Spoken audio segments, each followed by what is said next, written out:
প্রিয় শিক্ষার্থীরা, আসসালামু আলাইকুম। আমার অনলাইন ক্লাসে তোমাদের স্বাগতম জানাচ্ছি। আমি মোহাম্মদ সুহেল রানা।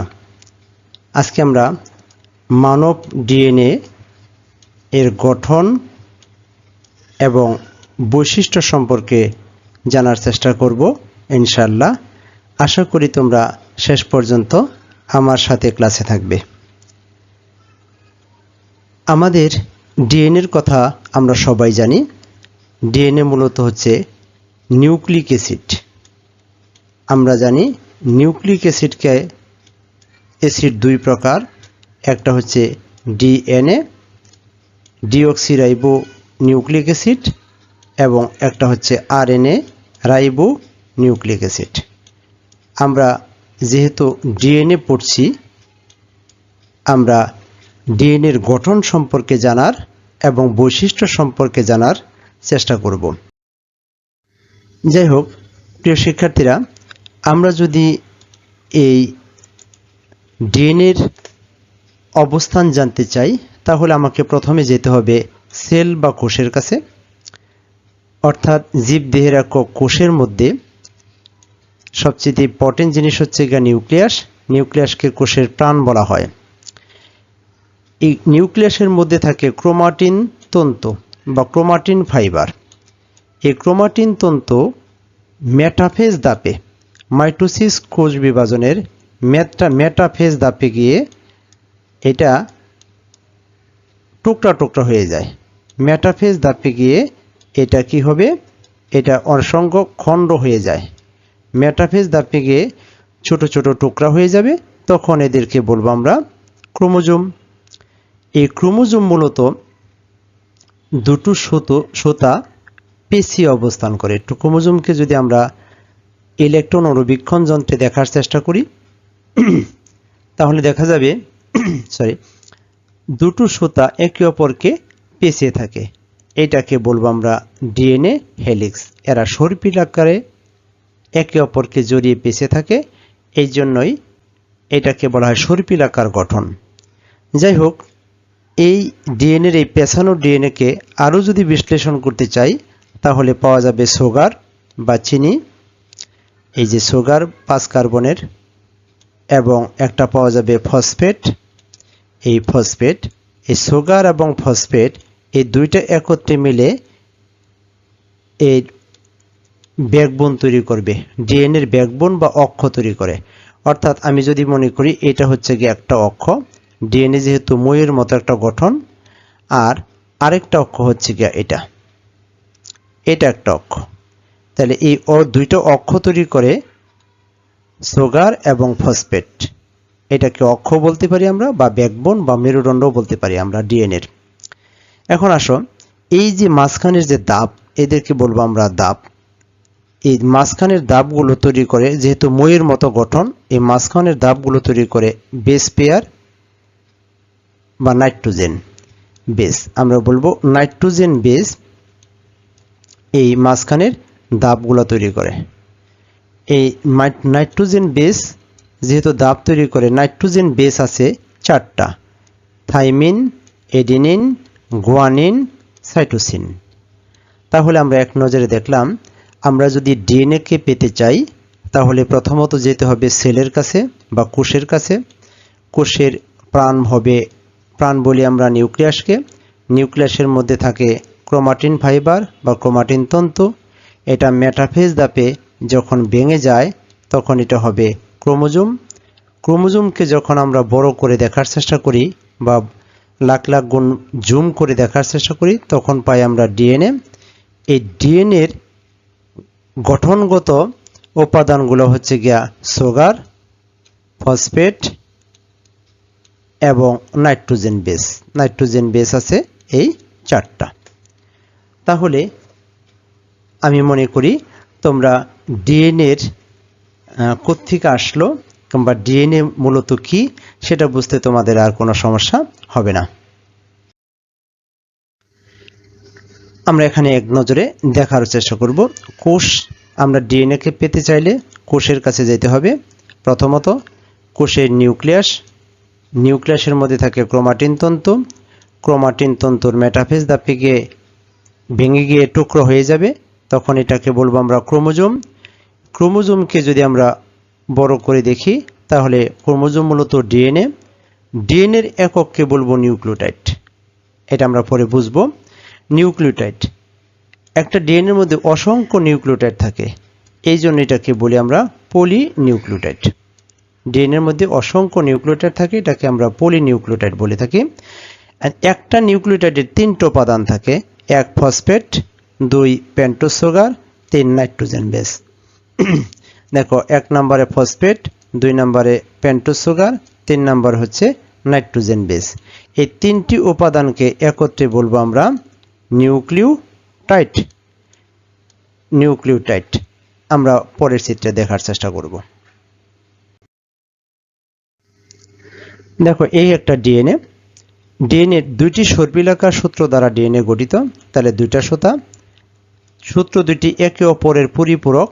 পরিপূরক কথাটার অর্থ বোঝানোর জন্য তোমাদেরকে আমি বলবো যে একটা সুতার 2টা মাথা থাকে, এই মাথাটাকে যদি আমি 5 প্রাইম মনে করি, ঠিক তার অপর মাথাটা হয় 3 প্রাইম। এই অপর মাথাটা হবে 3 প্রাইম। এমনিভাবে এই মাথাটা যদি উপরের এই মাথাটা যদি 5 প্রাইম হয় তাহলে এই মাথাটা হবে 3 প্রাইম। এমনিভাবে তার অপর মাথাটা হবে 5 প্রাইম।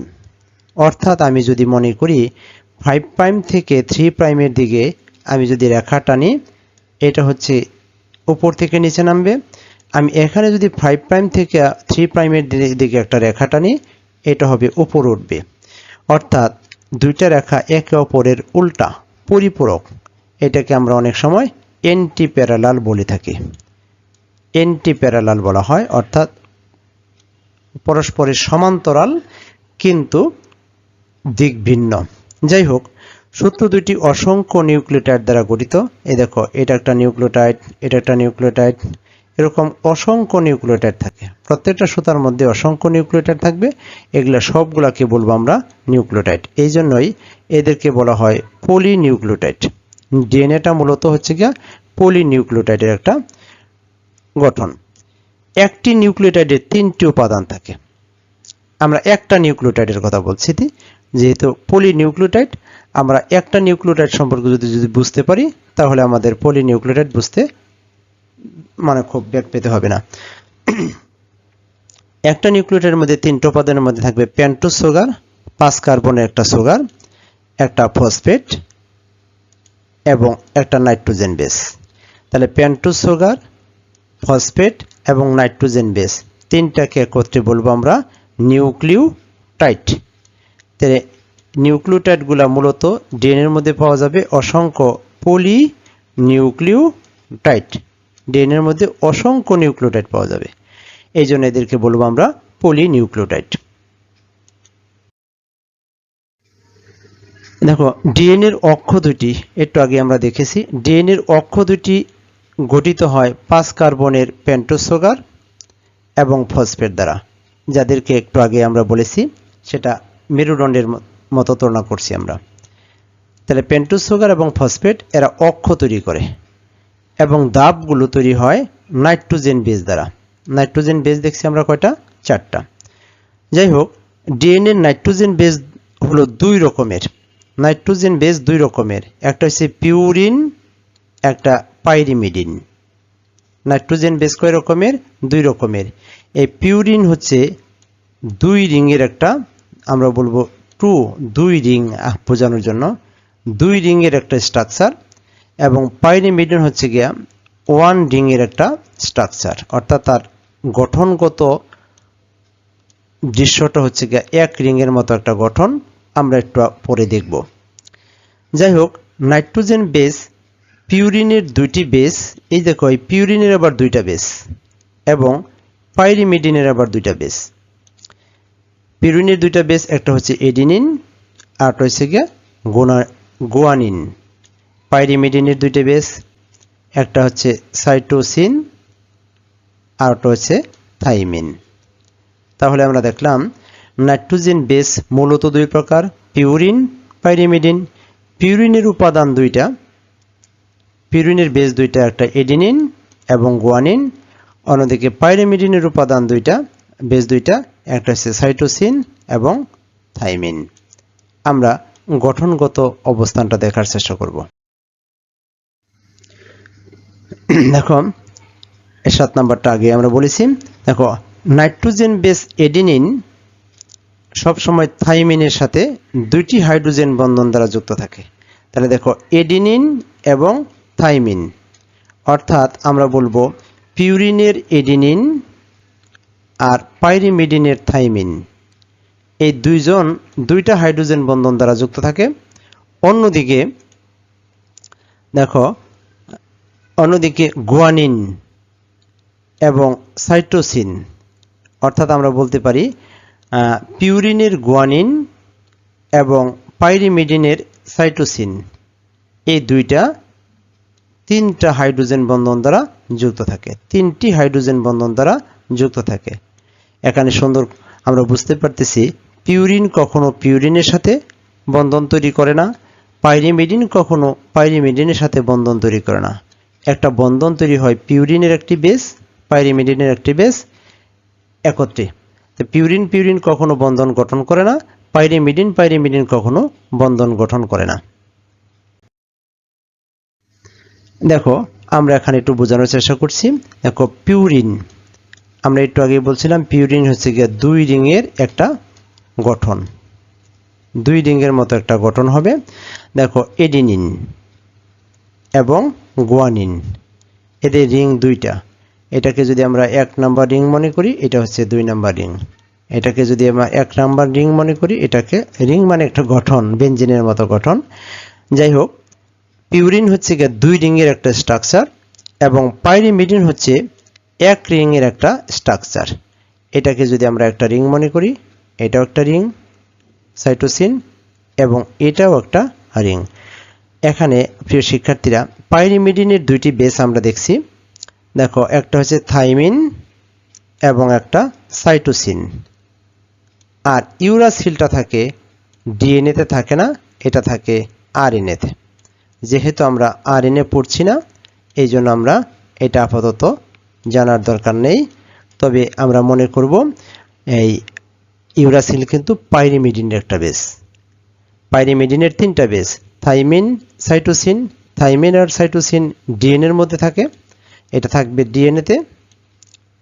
আর দেখো থাইমিন, সাইটোসিন আর ইউরাসিল থাকবে আরএনএতে, অর্থাৎ থাইমিন আরএনএতে থাকে না, আরএনএতে থাইমিন থাকে না, আরএনএতে থাইমিন থাকবে না। থাইমিনের পরিবর্তে কি থাকবে? থাইমিনের পরিবর্তে থাকবে ইউরাসিল, থাইমিনের পরিবর্তে থাকবে ইউরাসিল, এটা একটু মনে রাখতে হবে। যাই হোক, আমরা পিউরিন এবং পাইরিমিডিনের গঠনটা দেখে নিলাম।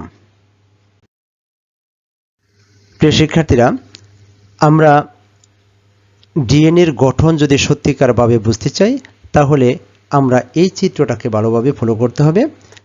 তাহলে আমরা পুরোপুরিভাবে ডিএনএর গঠন বুঝতে পারবো এবং পরীক্ষায় আসলে সেটা লিখতেও পারবো। দেখো এটা হচ্ছে এ মানে এডিনিন, অর্থাৎ আমরা এখান থেকে বোঝার চেষ্টা করছি এটা হচ্ছে কি 5 কার্বনের একটা পেন্টোজ সুগার, এটা একটা সুগার, এখানে সুগার বলা আছে। আর এখানে একটা ফসফেট আছে, এই ফসফেটটাকে আমি দেখাই নাই, এটা হচ্ছে নাইট্রোজেন বেস।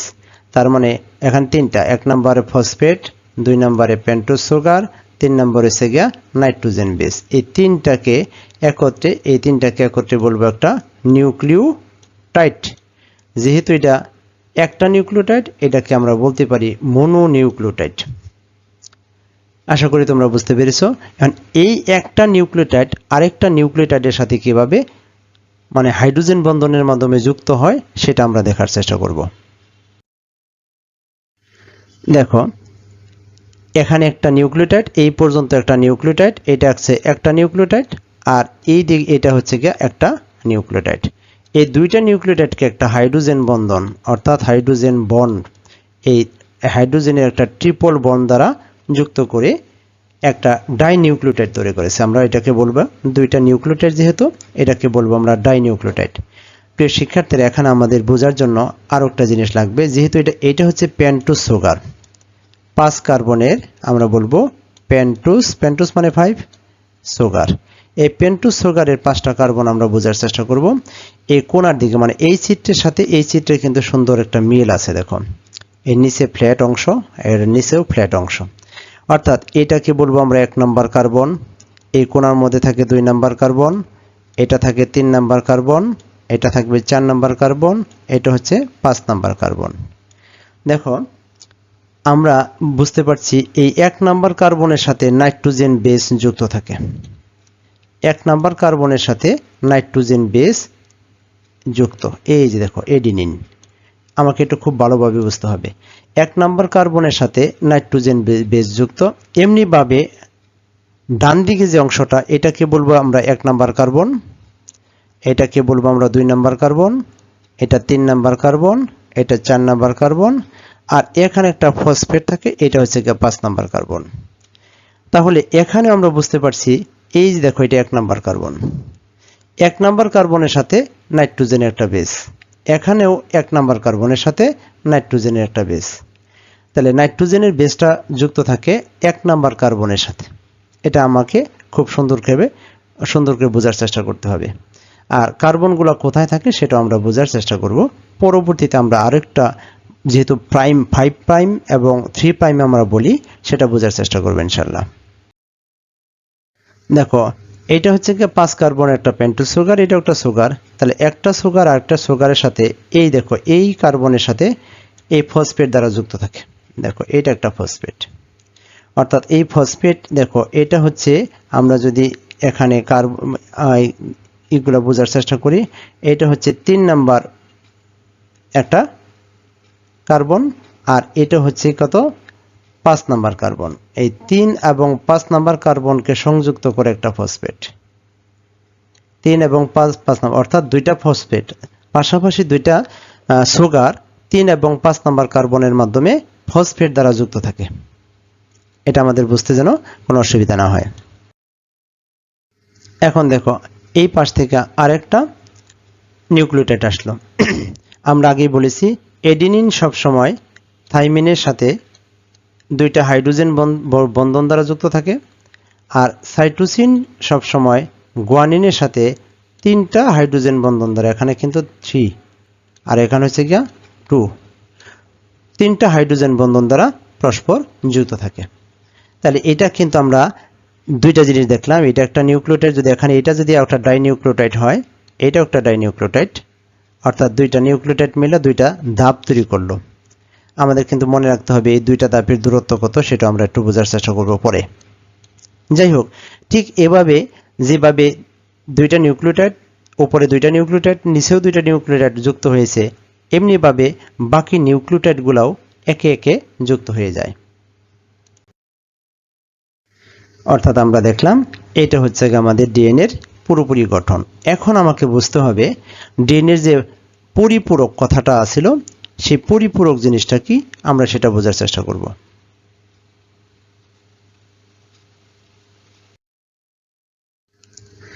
দেখো আমরা আগেই বলেছিলাম ডিএনএর এই মাথাটাকে, এই সুতা, এটা একটা সুতা, এটা একটা অক্ষ, অর্থাৎ এই অক্ষের এই মাথাটাকে 5 প্রাইম বলা হয়। কেন বলা হয় এখন আমরা বুঝতে পারবো। দেখো এটা কিন্তু 5 কার্বন, এটা হচ্ছে গিয়ে 5 কার্বন, এই 5 নাম্বার কার্বনটাকে মুক্ত অবস্থায় আছে, এই জন্যই এই মাথাকে বলবো আমরা 5 প্রাইম। এমনি করে নিচের দিকে যদি যাই আমরা, তাহলে দেখো এই 3 নাম্বার কার্বন, এখানে কোনো ফসফেট নাই, তার মানে এই কার্বনটাও কিন্তু আমরা মুক্ত অবস্থায় আছে। কত নাম্বার কার্বন? এটা কিন্তু 3 নাম্বার কার্বন। এই কোণার মধ্যে 3 নাম্বার কার্বন থাকে, আর এই কোণার মধ্যে 5 নাম্বার কার্বন থাকে, এই জন্য এটাকে বলবো আমরা 3 প্রাইম, এটাকে বলবো 5 প্রাইম। কিন্তু এই চিত্রের সাথে আমাদের এই বাম দিকের প্রত্যেকটার চিত্র আমি একটু মুছে দিই। দেখো এখানে একটু মুছে দিচ্ছি, এখানে আমি আবার দেখাচ্ছি। দেখো আমাদের এই চিত্রের সাথে আমি এই দিক দিয়ে টান দিচ্ছি, দেখো এই পাশের সবগুলো চিত্র মিল আছে। আমাদের এখানকার এই চিত্রের সাথে এই পাশের সবগুলা সুগার মিল আছে। এমনিভাবে এই সুগারের সাথে দেখো এই সুগারের সাথে আমাদের এখানকার সবগুলো সুগার মিল আছে, ডান পাশে সবগুলো সুগার মিল আছে। অর্থাৎ আমরা এই মাথাটাকে একটু ফোকাস করার চেষ্টা করব। দেখো 3 নাম্বার কার্বন, এখানে কোনো ফসফেট গ্রুপ নাই, তার মানে 3 নাম্বার মাথাটা। এখন আসো নিচেরটা, এটা হচ্ছে গিয়ে 5 নাম্বার কার্বন, দেখো এখানেও কোনো ফসফেট গ্রুপ নাই, তাহলে এটা আছে 5 প্রাইম। তাহলে আমরা দেখেছিলাম এটা 5 প্রাইম থেকে 3 প্রাইমের দিকে যদি একটা রেখা কল্পনা করি, এমনিভাবে 5 প্রাইম থেকে 3 প্রাইমের দিকে যদি আমরা উল্টাভাবে একটা রেখা কল্পনা করি, এই দুইটা রেখা একে অপরের পরিপূরক, একে অপরের পরিপূরক, এটাকে অ্যান্টি প্যারালাল বলে থাকি আমরা। এই হচ্ছে গিয়ে আমাদের ডিএনএর 5 প্রাইম এবং 3 প্রাইম সম্পর্কে মূল কথাটা। আশা করি তোমরা 5 প্রাইম এবং 3 প্রাইম কেন বলা হয় সেটা তোমরা এখন তোমাদের এখন আর বুঝতে কোনো অসুবিধা হবে না। যাই হোক, এখন আমরা আরও কিছু জিনিস এখান থেকে জানার চেষ্টা করব। আমি একটু মুছে দিচ্ছি কয়টা লাইন। দেখো আমরা এখান থেকে আরেকটা জিনিস বোঝার চেষ্টা করব। দেখো এখানে অসংখ্য কতগুলো নিউক্লিওটাইড আছে। দেখো এই একটা বেস থেকে আরেকটা বেসের দূরত্ব কত, আমাকে এটা একটু মনে রাখতে হবে। একটা বেস থেকে আরেকটা বেসের দূরত্ব কত, কিংবা এই ডিএনএর এই দুইটা সুতা, একটা সুতা থেকে আরেকটা সুতার দূরত্ব কত। তাহলে একটা সুতা থেকে আরেকটা সুতার দূরত্ব হচ্ছে গিয়া 20 অ্যাংস্ট্রম। এটাকে দুইটা এককে আমরা বোঝানোর চেষ্টা করব। এমনকি একটা বেস থেকে আরেকটা বেসের দূরত্ব হচ্ছে গিয়া 3.4 অ্যাংস্ট্রম। এটাকে বলবো 3.4 অ্যাংস্ট্রম। এটা কিন্তু আমাদের মাথায় রাখতে হবে। আর এই দেখো এই ফসফেট এবং সুগার এই দুইটা যেহেতু এক পাশে থাকে, এটাকে বলবো আমরা অক্ষ বা অ্যাক্সিস। এটাকে বলবো আমরা অক্ষ বা অ্যাক্সিস। আর এই মাঝখানেরগুলা কিন্তু একটা দাব তৈরি করছে, এটাকে বলবো আমরা ফেজ বা দাব, কিংবা আমরা বেস পেয়ার বলি আমরা, বা জাস্ট বাংলায় বলবো আমরা দাব। দাবগুলা তৈরি করেছে নাইট্রোজেন। দাবগুলা নাইট্রোজেন বেসগুলা মাঝামাঝি থাকে, আর ফসফেট এবং সুগার এই দুই পাশে থাকে। এই পাশে ফসফেট এবং সুগার, এই পাশে ফসফেট এবং সুগার। তাহলে এই পাশে এটা একটা অক্ষ বা অ্যাক্সিস আমরা বলবো, আর এই পাশে একটা অ্যাক্সিস। এই দুইটা অক্ষ, আর মাঝখানের গুলাকে বলবো আমরা দাব। মাঝখানের গুলা কি বলবো আমরা দাব। দাবগুলা তৈরি করে কে? দাবগুলা তৈরি করে নাইট্রোজেন বেস। দেখো দুইটা এককে আমরা প্রকাশ করব। ডিএনএ এর ব্যাসটাকে বলবো আমরা 20 অ্যাংস্ট্রম, কিংবা এটাকে বলবো 2 ন্যানোমিটার। 10 অ্যাংস্ট্রমে আমরা 1 ন্যানোমিটার। দেখো 20 অ্যাংস্ট্রমও বলতে পারি আমরা, এটাকে 2 ন্যানোমিটারও বলতে পারি। আবার দেখো একটা দাব, এই যে একটা দাব, এই দাব থেকে এই দাব পর্যন্ত, এই দাব থেকে এই দাবের দূরত্ব, এই দাব থেকে এই দাবের দূরত্ব হবে কত? আমরা বলবো 3.4 অ্যাংস্ট্রম অথবা 0.34 ন্যানোমিটার। প্রিয় শিক্ষার্থী, আমার আরেকটা জিনিস মনে রাখতে হবে, আমরা ডিএনএটা তো এরকম পেঁচিয়ে থাকে। এই ডিএনএটা যদি আমরা এরকম পেঁচ অবস্থায় দেখে থাকি, দেখো আমি যে এটা একটা সুতা, আর একটা সুতাকে আমরা এইভাবে ধরলাম। দেখো